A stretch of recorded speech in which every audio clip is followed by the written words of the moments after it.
A gear lever clacks. There is barely room to swing the cat, so he swings a sling of socks of our potatoes.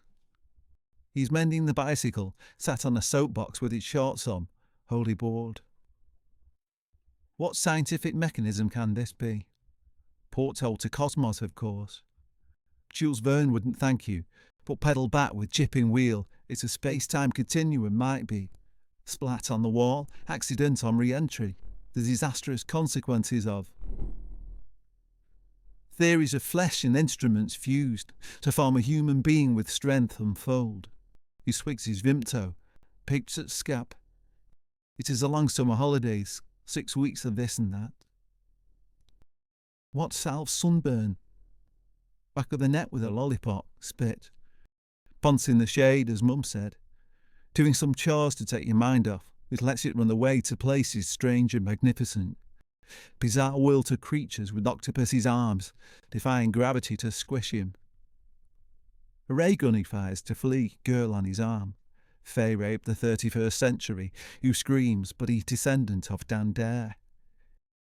If he uses his motorbike helmet his father wore, he can eat his bogies and fantasise in orbit at the same time, rev up the lawnmower and go. We need to get some purchase here.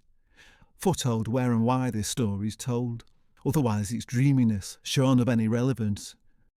Well, there's a start. Look at his face. He's 8. Old to our central character is 30 years of age, and double it, uncharted territory.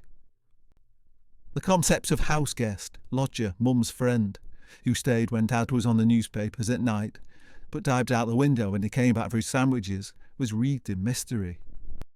What were they like? Words Gertie, grown up, he would eavesdrop, whenever in the comic books, whirling round his head as he sat cross-legged in den by torchlight. Next week he could visit thing called bedsit if he wanted. Say hello to Dad, who had to go away for a little bit, but loved him, would take him to the pictures on Sunday. He's not convinced. He's trying to consider if aliens kidnap kids where he's dropped off, teleported up the lift. He dreams a great glass elevator in the sky, not a horrible carpet and mothballs. The void of information in his life sprouts wonderful theories. He itches his leg in shorts where rash begins, hot with all this brain stuff. It gives him a migraine, like the migraine when you bolt a lemonade quick, and it feels like iceberg up your snitch. That can't be healthy. If he had a time machine, he'd dial it 3 weeks back, so he could sit in Cubby Home, watch the comings and goings of the 3 protagonists. In stories when folk argued, there was gunsmoke, standoff, duel. There was sheriff to mob up blood poo. There was Mekon, virus, antidote in nick of time. He tried to see how Mum crying, the rescue of a shoe from tree, and conversational Spanish, did he teach you Gracias, came into it. What on earth were night classes? Extracurricular study? The tale seemed to be, like the one his auntie watched with Hanky, unaccountably emotional. She wept buckets. The men poked out their chins into the sunset. Don't become heartbreaker like them little scruffs. Let him have the cartoons on afterwards while she washed up. I do feel better for that, she called from sink. I love go weep me. And they said he was the one who had to have a babysitter. Nothing in the terrifying murk of space he conjured up with plasticine had much to say on these topics. It was all explosions and getaways in nicks of time, and portals to a 4th dimension. Adults complicated stuff that wasn't hard in the first place. Broccoli and Stilton soup, vegetables, marriage, divorce.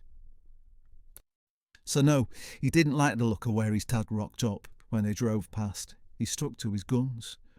The dog cocked its lead on a tree, looked at him funny. He thought of rabies, said, I want to go home. It's not your fault, we just needed some room, love. Room?